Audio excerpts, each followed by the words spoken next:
संक्रांत म्हणजे दोन ऋतूंच्या मध्यावर आलेला सण असं म्हणतात.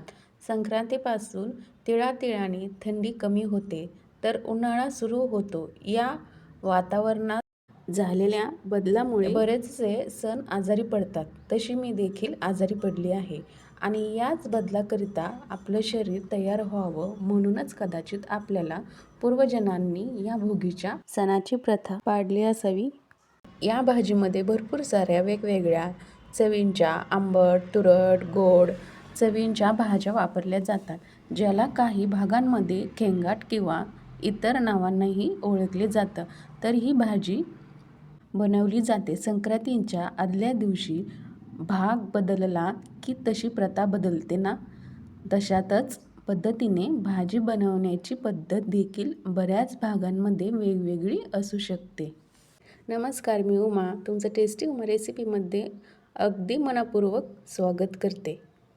चला तर मग भोगी विशेष या विशिष्ट भाजीच्या रेसिपीला सुरुवात करूया.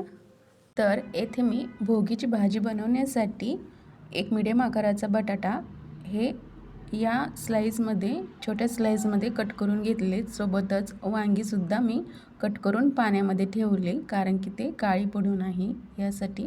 अर्धी वाटी वाटाणे, अर्धी वाटी घेवडा आणि सर्वात महत्त्वाचं म्हणजे आपल्याला इथे बोरे लागायचं आहे.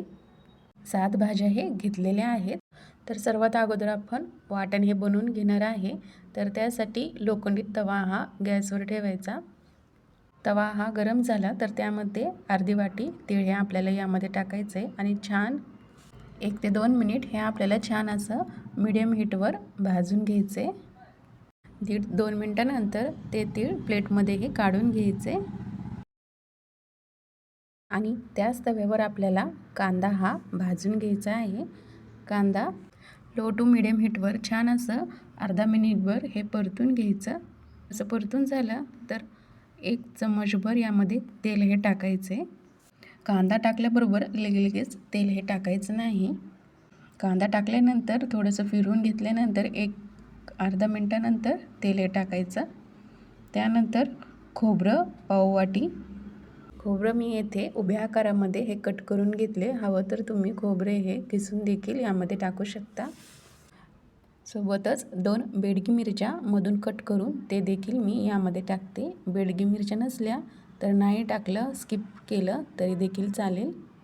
10 ते 12 लसणाच्या पाकळ्या ते देखील टाकायचं. कांदा काळपट होईपर्यंत आपल्याला हे भाजायचं नाही, तर कांद्याचा कच्चेपणा जाईपर्यंत आपल्याला हे फ्राय करायचे. हे पहा, छान असं आपण हे भाजून घेतले.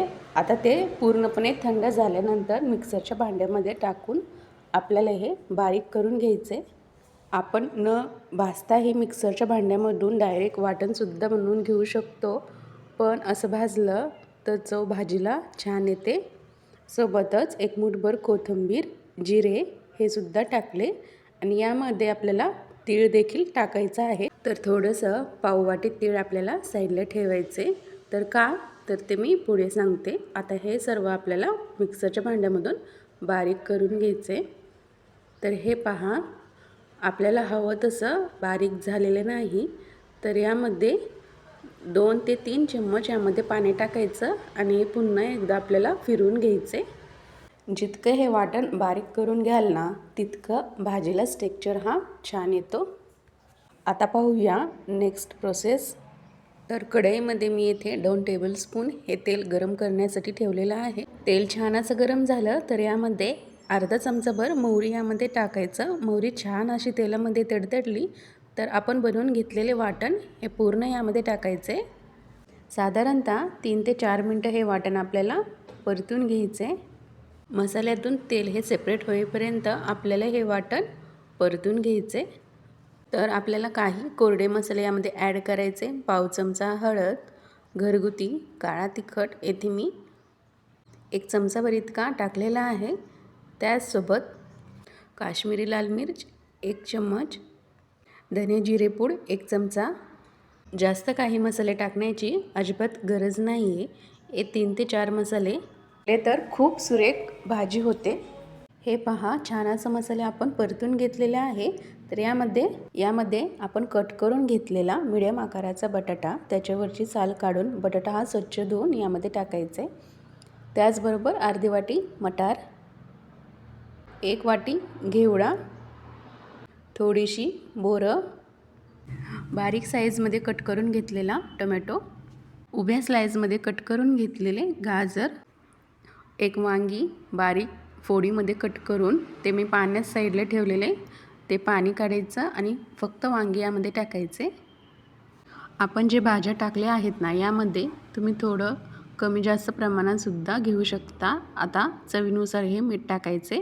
तर हे 7 ते 8 मिनटं आपल्याला हे छान असं परतून घ्यायचे. जोपर्यंत या भाज्यांचा कच्चेपणा जात नाही तोपर्यंत छान असं आपल्याला हे फिरवून घ्यायचे. सर्व भाज्या मिक्स करून घ्यायचे. सिझली अवेलेबल असलेल्या कोणत्याही रानभाज्या, फळभाज्या यामध्ये तुम्ही ॲड करू शकता. आणि संक्रांतीच्या आदल्या दिवशी धरणी मातेला जो भोग दाखवतात ना, तो याच भाजीचा, म्हणूनच याला म्हणतात भोगीची भाजी. आता ही भोगीची भाजी शिजवून घेण्यासाठी 1 ग्लासभर आपल्याला गरम पाणी टाकायचे. गरम पाणी टाकल्यामुळे चव तर सुंदरच येते या भाजीला, पण त्या व्यतिरिक्त भाजीचा कलरसुद्धा टिकून राहतो. तर वेगवेगळ्या ठिकाणी वेगवेगळ्या नावाने ही भाजी ओळखली जाते.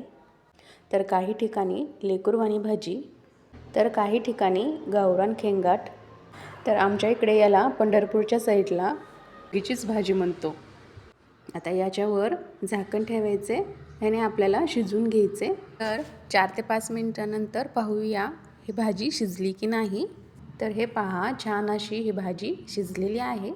तर तुमच्याकडे या भाजीला काय म्हणतात ते मला कमेंटनुसार नक्की कळवा. तर एक गोष्ट सांगते, तुम्हाला जर ही भाजी सुकी हवी असेल तर या भाजीतील पाणी थोडंसं आटू द्या. तर ही भाजी थोडीशी दरदरीत हवी असेल तर या स्टेजला गॅस बंद करून घ्या. तर यावर भरपूर सारे कोथिंबीर आणि तीळ टाकून सर्व करा. एकदा तरी तुम्ही माझ्या पद्धतीची भाजी हे बनवून पहा. तर मला गॅरंटी आहे अशा पद्धतीची जर तुम्ही भाजी बनवलात तर भाजी खूप छान होईल, कोठेही बिघडणार नाही. अशाच नवनवीन रेसिपीसाठी आपल्या चॅनलशी कनेक्ट राहा.